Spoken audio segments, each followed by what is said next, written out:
যে যে বিষয়ে প্রার্থনা করে সেটা আল্লাহ কবুল করেন, যে কোনো বিপদে পড়েছে আল্লাহ তাকে উদ্ধার করেন।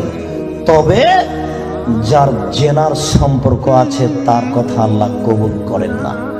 আমি কি দিয়ে বুঝাই জেনা কত বড় বিপদ? আমি কি দিয়ে বুঝাই আপনাকে জেনা কত বড় বিপদ? যেটা ঘরে ঘরে হচ্ছে, যেখানে সেখানে হচ্ছে, যেটা মানুষের কাছে আজকে পাপের কাজ নয়। শোনো, মুনাফিকি করো না বক্তব্যের সাথে।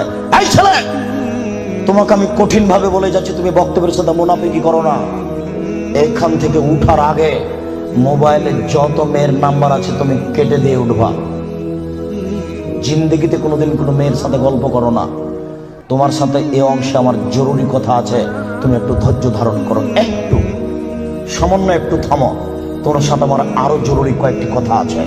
মুহাম্মদ সাল্লাল্লাহু আলাইহি সাল্লাম বলেন, আমি